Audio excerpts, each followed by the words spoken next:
Lorsque la personne rentre dans notre organisation, il faut d'abord qu'il le veut. Donc c'est d'abord vouloir. Vouloir connaître la connaissance. Ça va t'emmener à venir dans l'ordre initiative de Surya. Tu arrives, donc vouloir. Après savoir, on te donne la connaissance que tu as besoin.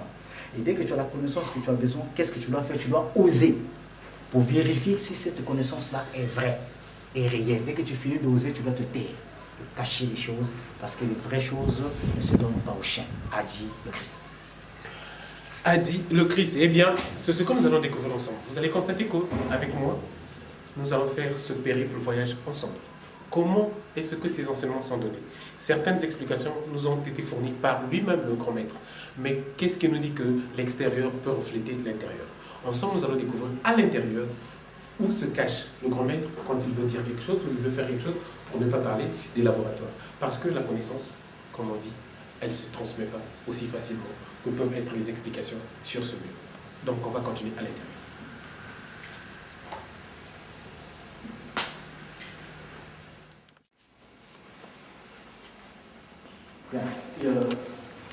Ici, c'est la loge. Donc lorsqu'on parle de la loge Amora, c'est ici que les enseignements sont dispensés. Mais vous allez m'excuser, ces signes mysticaux, je ne pourrais pas l'expliquer, se réserver aux initiés. Mais vous voyez, il y a ici que ceux qui sont initiés, ils comprendront beaucoup de choses que je ne pourrais pas initier, expliquer, dévoiler ça à la télé dans l'écran comme ça là. Donc ceux qui voudront, ils peuvent nous contacter et puis on va leur expliquer certains signes implantés et écrits dans notre loge. Voilà. Pour enseigner, il faudrait bien un endroit approprié pour enseigner. Là, vous venez de découvrir la loge même, pour ne pas parler comme de la salle de classe à l'école. Là où tout le monde vient acquérir de sa formation ou de son initiation. Continuons. Bien, ça c'est en bref quelques expositions des poudres ou des produits que nous distribuons ici à Pointe-Noire. Et à l'intérieur là, donc, parce que je suis initié par l'ordre de Ganesha, c'est l'une des divinités qui existe en Inde. Donc les projets de Ganesh se passent ici. Et de la photo que vous voyez, c'est Ganesh sous forme d'éléphant avec son papa Shiva et sa maman Lashmi. Donc c'est les projets de Shiva qui se passent ici. Et de ce côté-ci, comme vous voyez, ce sont des images. Et là, c'est l'une des fêtes qui s'est passée le 31 août 2008 à Paris, lorsque j'y étais. Donc, dommage, je suis à l'intérieur quelque part là, mais il y a trop du monde, c'est difficile de me voir. Donc, ça, c'était la publicité qu'on a faite pour les gens qui ont participé à cette fête. Et de ce côté-ci, c'est la photo de l'un des grands maîtres. Il s'appelle Shirdi Sai Baba, qui est en Inde, qui a fait beaucoup de choses. Donc, ça, c'est la photo de Shirdi Sai Baba. Et de ce côté-ci, vous avez la photo d'un grand. L'un des grands que j'ai beaucoup de respect pour lui, c'est l'un des grands maîtres de la lumière, il s'appelle François Bardin, qui a fait beaucoup de choses, qui a enseigné beaucoup de choses, donc les grands clés de la Kabbale, et c'est lui qui enseigne. Nous irons de l'autre côté pour voir le laboratoire de chez nous.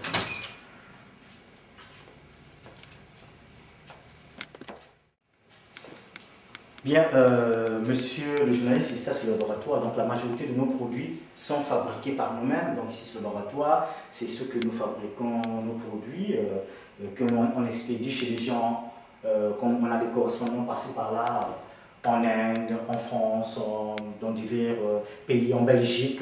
Donc c'est ici que la fabrication se passe. La fabrication des produits se passe de notre côté pour les expédier. Et certains travaux se passent ici.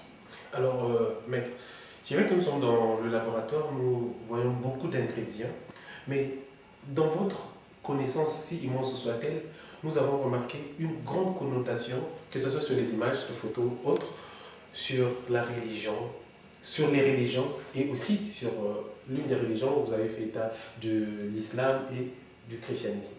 Mais le fait de mélanger ces ingrédients, pensez-vous pas que pour les chrétiens, parce qu'en Afrique, surtout en Afrique centrale, la plupart c'est des chrétiens, en Afrique centrale la plupart, c'est vrai qu'on parlera de l'islam et autres, mais pour ceux-là, ils ne croient pas au mélange des ingrédients. Vous avez dit, l'un des signes, c'est à représenter l'Afrique, le pouvoir de l'Afrique. Est-ce pour dire que le côté caché de la religion, de certaines religions, révèle une certaine vérité que vous exploitez? Il n'a pas seulement voulu dire la nourriture, c'est par ces arbres-là aussi qu'on peut se soigner. Donc moi, étant africain Bantou, j'ai fait des recherches. Vous savez que non, aujourd'hui, les gens ont l'habitude de prendre des comprimés. ils ont l'habitude de prendre des sirops. Mais ces sirops-là, les blancs ne les fabriquent qu'à base des plantes. La phytothérapie est faite à la plante. Donc, malgré le côté médicinal, mais aussi le côté mystique pour soigner ceux qui ont des mauvais rêves. Ça ne sert pas de faire des nevers pour que le Saint-Esprit fuit. Mais nous connaissons certaines plantes que vous pouvez oindre dans votre corps. Ce mal qu'on appelle le soukoum ou un koum qui vient de menacer la nuit va fuir. Donc j'utilise les plantes, le côté caché des plantes que j'ai apprises par les grands qui ont existé. J'ai mis le pied dans notre terre ici au Congo-Brazzaville. Je suis parti voir des pygmées qui sont à Sibitian de Foutou, qui m'ont initié dans certains arcanes de l'Afrique. Donc des choses, nous le fabriquons nous-mêmes ici. Il y a certains mélanges de parfums, des savons de chance et on les met à la portée des gens. Donc, je leur dis que non, si vous voulez vraiment bien faire, il faut mélanger les choses. Il faut faire la fusion entre la religion et votre tradition. Sans que vous mélangez votre religion et la tradition, votre coutume, vous aurez toujours des problèmes. Parce que la religion que vous suivez, le christianisme, c'est aussi la tradition des Juifs. Jésus même aussi était juif. Donc, lorsqu'on parle des sabbats, ce n'est qu'une fête qui est célébrée par les Juifs. Mais aujourd'hui, je vois les gens, par exemple, ils disent que non, voilà, samedi, c'est ceci, on va faire ça. Lorsqu'on parle de la fête des Ramons, mais c'est la fête juive, même si c'est dans la Bible. Mais pour vous dire que non, il ne faut que faire les choses des autres. Mais nous aussi, étant africains, on doit aussi mettre au point notre religion. Qu'on a prise, le christianisme, qu'on a importé, bien sûr. Bien sûr, c'est une religion très puissante, mais on ne doit pas laisser notre tradition africaine. Notre tradition africaine est très puissante et nous avons les secrets de ça. Voilà pourquoi j'ai ouvert l'ordre pour enseigner les gens le côté caché de la religion chrétienne, islamique et de la tradition africaine, l'art des plantes. L'art des plantes. Alors, maître, c'est vrai qu'on va revenir sur les plantes, mais qu'est-ce qui fait de telle sorte que vous soyez distingué de par votre habillement? Est-ce pour dire que c'est pour montrer que vous êtes maître ou bien ça signifie quelque chose de particulier? Ouais, vous savez que non, aujourd'hui, lorsque la majorité des gens, lorsqu'on leur dit par exemple que non, ils ont une invitation, on dit par exemple tenue de vue exigée. La personne doit aller avec la veste, c'est pour faire la différence. Donc, dans cette tenue, je ne me mets pas en profane encore, c'est-à-dire que cette tenue me représente moi étant maître. Donc, dès que je la mets, je sais quelle est la personnalité que je commence à prendre. Là, je deviens maître, vénérable maître Swami Ganesh Ananda. Et lorsque j'enlève, je deviens monsieur Intel. Je suis aussi père de famille, donc je ne peux pas être comme ça chez moi. Donc lorsque je suis chez moi, je suis en tenue, comme on peut dire, en civil. À ce moment-là, j'ai deux vies, étant vénérable grand maître de la loge à Monra et aussi père de famille, des enfants que j'ai pu mettre au monde pour prouver aux gens que non, ce n'est pas pour faire de la haute magie, il faut faire des sacrifices humains. Comme les gens croient qu'il faut sacrifier ses progénitures, il faut sacrifier. Non, je suis marié, je suis père des enfants, mais Dieu m'a donné la chance d'avoir que des filles. J'ai que des filles et c'est pour prouver aux gens, je n'ai pas fait des sacrifices humains, mes doigts sont là, je n'ai pas sacrifié les doigts, je suis normal, mais j'ai appris la sagesse. Alors, cette sagesse, je la transmets maintenant aux gens. Mon papa, il vit, il est en France, en bonne santé, il vit en France. Ma maman, elle vit, excusez-moi, elle vit ici au Congo-Brazzaville. J'ai mes soeurs, j'ai mes frères. Personne de ma famille est mort parce que Maître Swami Ganesh Ananda sacrifié. Non. Alors, Maître, pouvez-vous nous dire en ce moment-là ce qu'il y a de différent entre, si ça existe bien sûr, les sacrifices humains, les sacrifices avec le sang humain, est-ce que ça existe et dans quel ordre cela peut exister et quelle est la différence avec ce que vous faites? Et bien sûr que oui, mais lorsque aussi je parle que non, les sacrifices humains n'existent pas, ça c'est mentir, c'est faux. Je le dis haut et faux, les sacrifices humains existent. Il y a des gens qui sacrifient pour devenir riches, il y a des gens qui sacrifient pour devenir comme Swami Ganesh Ananda, donc pour avoir la puissance, l'art de commander sur les esprits. Mais il savait que, j'ai suivi même dans les médias de la place, là où à Burundi, je crois un pays de tout, là où on est en train de chercher des albinos, ils sont devenus rares parce qu'on cherche à les tuer. Parce qu'avec les albinos, les gens font certaines pratiques. Avec des gens qui ont les bossus, on fait aussi certaines pratiques. Donc il y a des gens qui font des pratiques pour devenir riches, des pratiques noires que moi je n'utilise pas. J'ai créé cet ordre, c'est un ordre de lumière. Moi-même, comme je vous dis, j'ai commencé à l'âge de 12 ans. Aujourd'hui, et je le dis, ceux qui les gens ne le savent pas, j'ai mes 33 ans d'âge. Donc vous prenez 12 ans, moins 33, c'est l'expérience que j'ai dans la magie. Je n'ai sacrifié personne parce que j'ai mis pied dans la sagesse divine et spirituelle. Mais il y a beaucoup de gens qui ont voulu devenir comme moi, ils n'ont pas eu chance, ils sont en folie parce que le fait de contacter un esprit, de contacter un génie pour qu'il te donne cette sagesse, si tu n'as pas exécuté les enseignements, tu n'as pas bien comment faire, le génie lorsqu'il apparaît et tu ne peux pas supporter, tu commences à crier et tu deviens fou. Mais le génie en lui-même ne rend pas fou, parce qu'il n'a pas de conscience. Le génie, il fait du bien comme il fait du mal, ça dépend de l'hommage que l'on voit en mission. Ça dépend de l'hommage que l'on voit en mission. Alors, maître, est-ce qu'on peut en ce moment savoir quelle est votre mission en tant que telle pour ceux qui sont autour de vous ou bien pour ceux qui voudraient vous connaître? Quelle est votre mission? Pourquoi avoir appris tout ça et pourquoi vous voulez mettre ça à la disposition des gens? En fait, au début, j'ai appris les sciences initiatiques, j'ai appris, je suis rentré passer par là, j'étais initié par beaucoup les autres, c'était pour moi-même, c'est-à-dire que pour mon évaluation spirituelle, pour moi-même. Après, je me suis rendu compte que non, j'ai regardé qu'il y a eu beaucoup de gens qui avaient des problèmes. D'où j'ai créé un cabinet. Voilà pourquoi nous sommes heureux, c'est le cabinet. J'ai commencé à aider les gens au Congo, au Brazzaville, on sait, mais par la demande des clients, je me suis dit non, pourquoi pas enseigner la connaissance que j'ai au lieu de garder comme ça. Voilà pourquoi maintenant je parle de ce que j'ai pu créer. C'est l'ordre initiatique de l'humain de Surya. Et cet ordre-là est classifié sous 12 degrés. Donc les 12 rayons que ce soleil, le Surya, émet. C'est pour enseigner les gens. Mais j'enseigne ce qui est positif. Je répète, je leur enseigne le côté caché des choses. La Bible a dit, suivez mes enseignements, je vais vous révéler les choses cachées.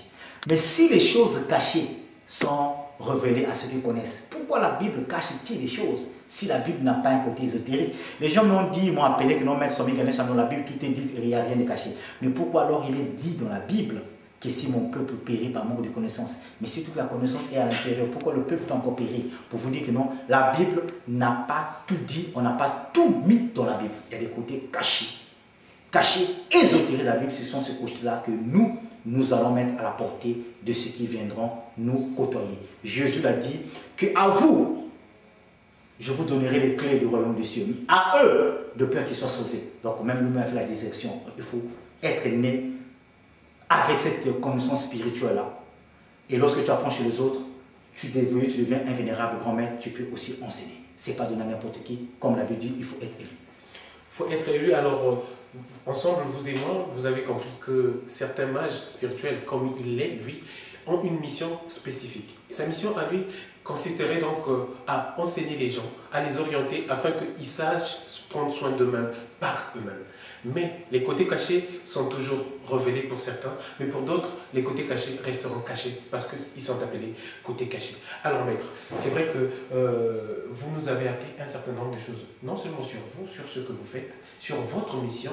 Est-ce pour dire que vous vous considérez comme celui-là qui donne, qui apprend à quelqu'un à pêcher et non donner du poisson pour que les gens s'auto-sauvent de par eux-mêmes? En fait, c'est l'objectif que j'ai appris. J'ai remarqué que non, les gens ont l'habitude maintenant d'écrire dans les écoles, dans des loges qui existent en France, en Inde. Si c'est qui a fait ce que je voyage beaucoup, j'ai fait 4 voyages en Inde et j'ai fait 3 voyages au Nigeria. J'étais même au Nigeria pour aller voir comment ça se passe. J'ai été au Bénin, j'ai été en Égypte, j'ai été au Togo. Et le pays là où je crois que si Dieu veut, Inch'Allah, je vais mettre pied, c'est maintenant en Israël. Parce que je subis l'enseignement judaïque, comme je dis, mais je veux aller voir le but de la notation moi-même. C'est que je vais prendre la connaissance à la source. Je n'ai pas voulu prendre par correspondance. Et je vais par la source, je ramène cette quintessence-là avec l'originalité. Et je me suis dit que non, à ce moment-là, il faut enseigner aux autres. Parce que la majorité des gens qui prennent des connaissances par-ci, par-là, à distance, ce sont les jeunes qui sont en train de voir dans les routes, en train de devenir fous, par-ci, par-là, parce que la personne qui l'enseigne, il ne le connaît pas. Il ne sait pas sa moralité. C'est par les fruits qu'on reconnaît un beau arbre. Donc, choisissez votre maître selon la façon qu'il vit, selon... Un maître digne de ça doit avoir une femme et des enfants.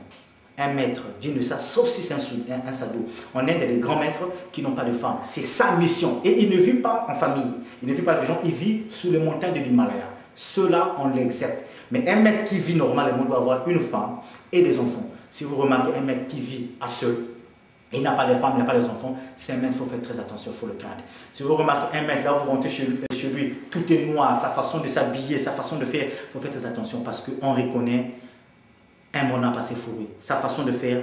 Ce qui peut vous enseigner, on ne donne que ce qu'on a. Je ne peux qu'enseigner ce que je connais. L'amour que j'ai envers les gens, ce n'est que cet amour que je peux enseigner.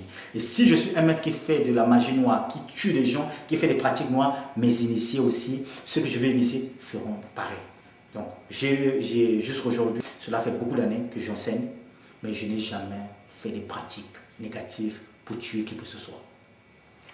Ok.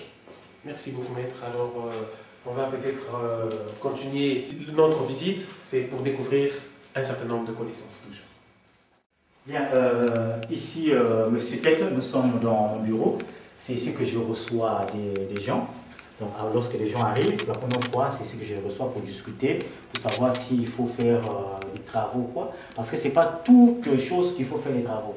Il y a des choses que je donne juste des conseils et que la personne peut aller mettre en pratique et puis ça va aller marcher. Les gens croient que non, lorsque la personne arrive, voilà, moi j'ai l'habitude de voir de faire des rêves bizarres ou j'ai la malchance de cela. Parfois, ce n'est que la personne avait insulté ou avait offensé son père. Je le conseille d'aller juste voir son père, de demander juste pardon et les choses vont se passer. Donc, je ne suis pas de ceux qui créent une situation et qui indexent. Je donne aussi des conseils, je suis un mage et un conseiller spirituel. Un conseil spirituel. Alors, pour ceux qui recherchent cette connaissance, maître, qu'est-ce que vous pouvez leur dire en dernier ressort avant qu'on se quitte? Ok, donc c'est comme on a dit tantôt que j'ai mis au point l'ordre initiatique de l'Église du Surya. Pour ceux qui veulent, qui ont soif de la connaissance, ils peuvent nous contacter. L'ordre de l'initiative de l'Église du Surya, je suis le vénérable grand maître fondateur de l'ordre, est situé à Pointe-Noire. Donc le siège est à Pointe-Noire. Nous avons des succursales en France, des succursales à Brazzaville et à Dolisie. D'ici peu, là, on va s'installer au Gabon et à Luanda, donc en Angola, on nous appelait. Donc je demande à ceux qui veulent rentrer en contact avec nous de nous contacter au 00 242 523 93 41. Je répète, 00 242 523 93 41 ou au 669 23 66. 669 23 66. Ils peuvent aller contacter notre site web, donc www.lecabinetdusurya en minuscule, lecabinetdusurya.tk. Ils nous contactent, on va leur envoyer la brochure qu'il faut pour qu'ils soient initiés. Et je répète, je le dis que c'est une loge créée par le vénérable grand maître Swami Ganesh Ananda qui je suis. Il n'y a pas de pratiques négatives, il n'y a pas de pratiques pour devenir riche parce que là, il faut égorger les têtes des gens, il faut enlever les testicules, il faut prendre les têtes des gens, comme ça se passe là où j'ai mis les pieds. Nous utilisons la magie divine. Voilà, la magie divine. Eh bien, on va se quitter en vous disant, tout dépend d'un choix. Le choix, c'est l'élément primordial. Vous pouvez avoir entre vos mains plusieurs choses, plusieurs éléments. C'est à vous de faire votre choix. C'est comme il venait de dire, avec les ingrédients, on peut faire tout ce qu'il y a de positif, comme tout ce qu'il y a de négatif. Mais étant initié dans la lumière, étant initié dans ce qu'il y a de positif, tout ce qu'il essaie de faire, c'est faire ce qu'il y a de positif. Qu'est-ce qui vous a dit que ce qui ne pouvait pas tuer engraissait?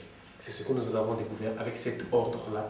Et pour vous, qui voulez avoir plus d'informations, il y a le numéro de téléphone affiché sur le bas de votre écran. Le site web aussi, il est là. Et quitte à vous de faire un tour et de découvrir. On se retrouve très prochainement, sans doute. Au revoir.